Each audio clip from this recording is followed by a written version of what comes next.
በትግራይ ክልል ወጣቶች ላይ የሻዕቢያው መሪ ኢሳያስ አፈወርቂ ያዘጋጁትና የቀድሞው ህወሓት እየተገበረው ያለው የጥፋት መንገድ የት ያደርሳል? ይህ የቀድሞው ህወሓት እንዲሁም ሻዕቢያ የጀመሩት ጽምዶ ሴራስ ምን ይመስላል? ሰላም ጤና ይስጥልኝ የሶሎዳ ሚዲያ የተወደዳችሁ ቤተሰቦቻችን፣ በዛሬው የትንተና ዝግጅታችን በእነዚህ አበይት ጉዳዮች ላይ የሚያጠነጥነውና የዘወትር የሚዲያችን እንግዳ የሆኑት አርዱል ሀቡሽ ከምስራቅ ኢትዮጵያ ያሰናዱትን ጽምዶ በኢሳያስ አፈወርቂ የተዘጋጀ የጥፋት ድግስ የተሰኘውን እጅግ አንገብጋቢ ትንታኔ ይዘንላችሁ ቀርበናል። ወደ ትንታኔ ከመግባታችን በፊት ግን ለዚህ ሚዲያ አዲስ ከሆናችሁ ሰብስክራይብ በማድረግ ቪዲዮውን ደግሞ ላይክ እና ሼር በማድረግ ድምጻችን ለብዙዎች እንዲደርስ እንድታግዙን ከወዲሁ በታላቅ አክብሮት ጋብዛለሁኝ። አብራችሁን ቆዩ። ትንታኔው አሁን ይጀምራል።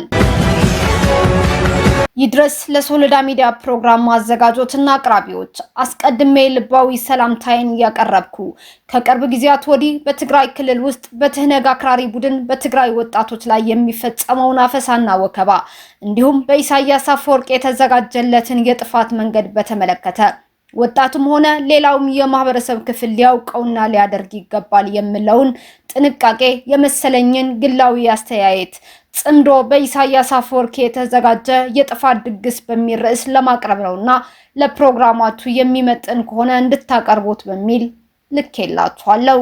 ጽምዶ በኢሳያስ አፈወርቂ የተዘጋጀ የጥፋት ድግስ እንደሚታወቀው በአፍሪካ ቀንድ ውስብስብ ጂኦፖለቲካዊ ገጽታ ውስጥ ጽምዶ ከፕሪቶሪያው የሰላም ስምምነት እንዲሁም ኢትዮጵያ የባህር በር የተደራሽነት መብት ማንሳት ከጀመረች በኋላ በትህነግ ጽንፈኛ አንጃና በኢሳያስ አፈወርቂ በሚመራው የሻዕቢያ መንግስት መካከል ያለውን መደበኛ ያልሆነ መርህ አልባ ስትራቴጂካዊ ጥምረትና ትብብርን ያመላክታል። የጽምዶ መስራቾችና ደጋፊዎች ይህንን እንዳስፈላጊ ስትራቴጂካዊ ማስተካከያ ወይም ድንበር ዘለል የህዝብ ለህዝብ ግንኙነት ማቀራረቢያና ማጠናከሪያ ዘዴ አድርገው በማር በተለወሰ የማተለያ መርዝ ሰዎችን ለማሳመን ይጥራሉ።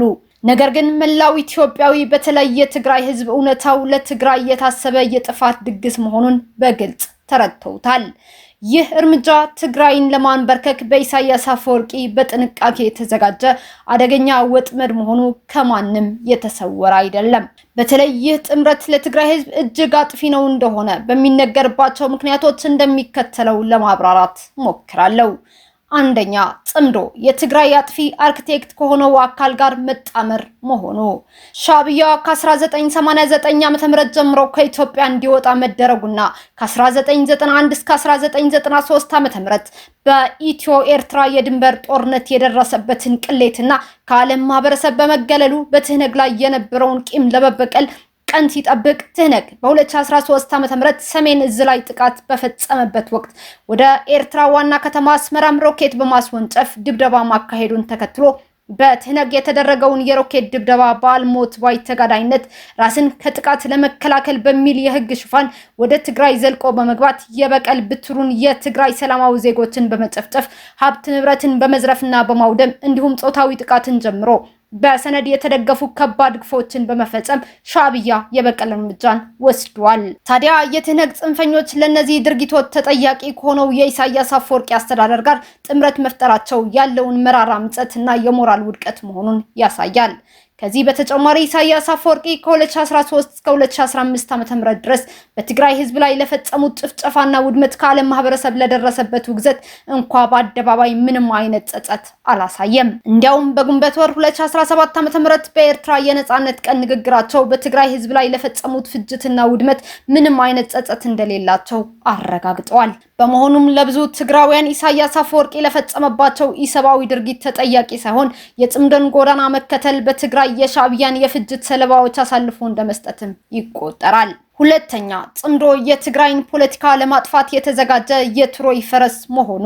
ማናችንም እንደምንገነዘበው ትህነግ የሰሜን እዝ ላይ የፈጸመውን ጥፋት ተከትሎ ወደ ኤርትራ ያስወነጨፈውን ሮኬት ተከትሎ በትግራይ ጦርነት ወቅት የኢሳያስ አፈወርቂ መሰረታዊ ዓላማ ትህነግን በወታደራዊ ኃይል ለመከላከል ወይም ለማሸነፍ ብቻ ሳይሆን ትግራይ ክልልን እንደ አንድ የተሳሰረ የፖለቲካ ማህበረሰብ ሙሉ በሙሉ ማጥፋት ነበር። የትግራይን ፖለቲካዊ ህልውና የታደገው የፕሪቶሪያ ስምምነትን መፈረሙ ተከትሎ ኢሳያስ አፈወርቂ ተልእኮ ተስተጓጉሏል በሚል ከኢትዮጵያ መንግስትና ህዝብ ጋር መቃቃራቸውም ይታወቃል። በመሆኑም ጽምዶ ይህንኑ ተልእኮ በድብቅና አፍራሽ መንገዶች ለማስቀጠል የተደረገ ጥረት ነው።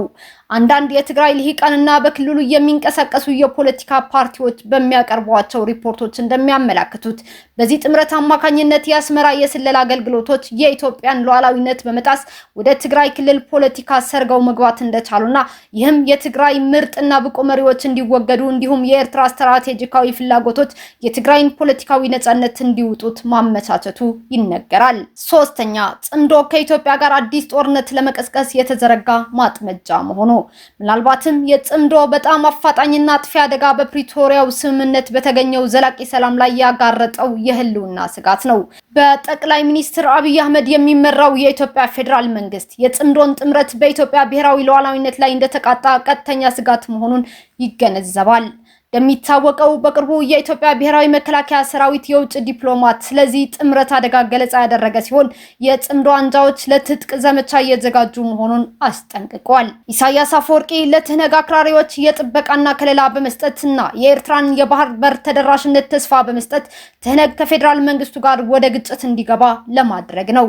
ይህ ማለት ደግሞ በጦርነት የተጎዳውን ክልል ወደ ሌላ አውዳሚና ደም አፋሳሽ ግጭት ውስጥ ለመክተት የታሰበ ሴራ ነው።